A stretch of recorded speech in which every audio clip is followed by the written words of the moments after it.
Hello and welcome again to The Simple Skeptic. Please hit the subscribe button if you haven't done so already. Hit the little bell, you'll be notified every time a new video comes out.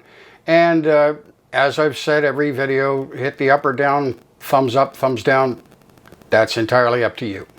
I'm going to do something that I probably won't be doing too much, but this is sharing a video from someone else. This is a snippet of a much longer series put on by Professor Robert Morris Sapolsky.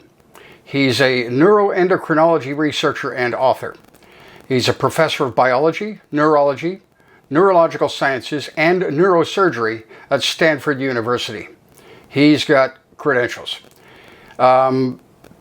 Because I speak so much on LGBTQ issues, transgender issues, I thought you might find this very, very interesting.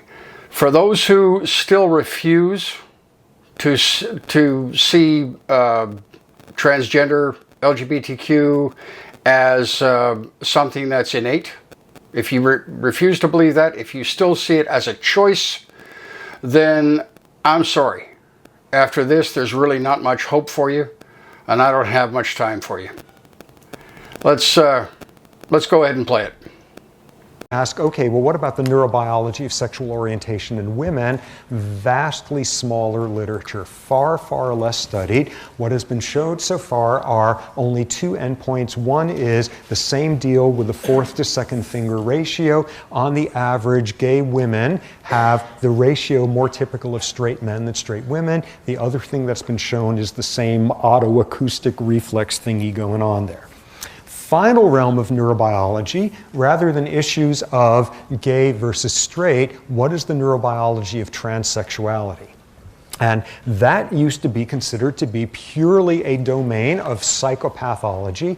If being gay used to be a certifiable psychiatric disorder up until the early 1970s, the American Psychiatric Association, in their textbook, the Diagnostic Statistical Manual, you could be psychiatrically certified as ill. A psychiatric disorder was being homosexual or lesbian.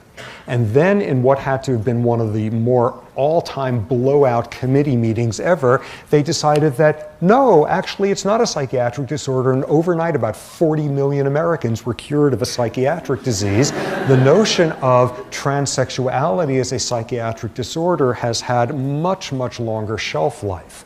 What's the neurobiology of that? To date, there have been a handful of studies, and they show essentially the same thing. Really, really interesting.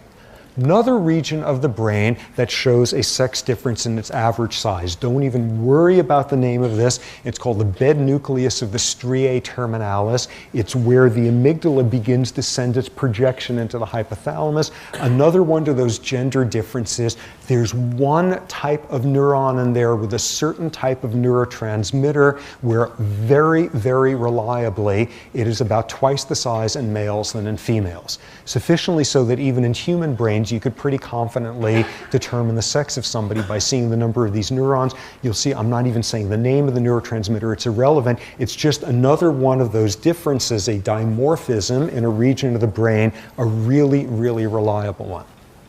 And this was a study done by some superb neuroanatomists looking at transsexuals. And what they showed was very interesting, which was very, very reliably and a very powerful effect what you would see in their large sample size of transsexuals' brains post-mortem was people would have this part of the brain the size not of their sex that they were born with, but rather of the sex they insisted they always actually were. Wow. Immediate questions one must ask. Okay, well, maybe this is due to the fact that when people change gender, transsexual procedures, there's a whole lot of hormones involved, and maybe that's doing something to this part of the brain. Critical control that they had was this was looking both at transsexuals who had made gender changes and those who went to their deathbed saying, this is not the sex that I am, I got the wrong body, but never made the change. It wasn't a function of having actually gone through the transition and the endocrine manipulations with it.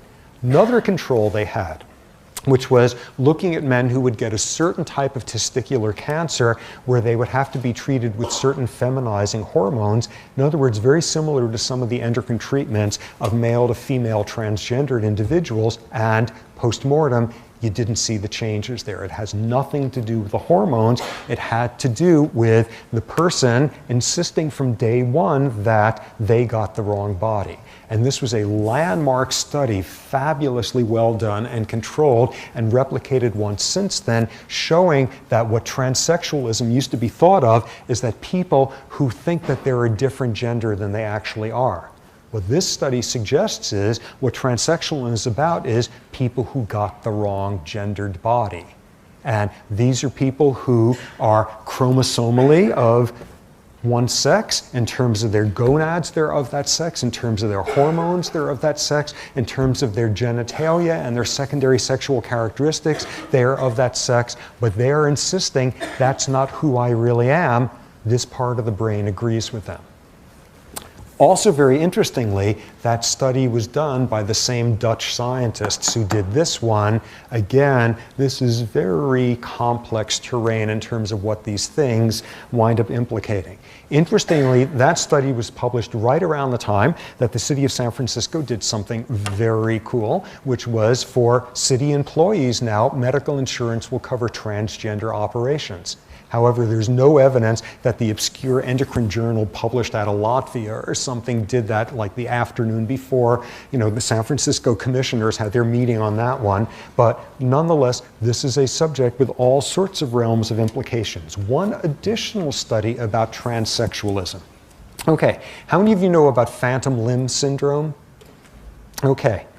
You are a guy with a penis, and you get a certain type of penile cancer, and what's often done is your penis is excised, it is cut off, and about 60% of men who have had to have their penises removed because of cancer there wind up getting phantom penile sensations, which I don't want to know about.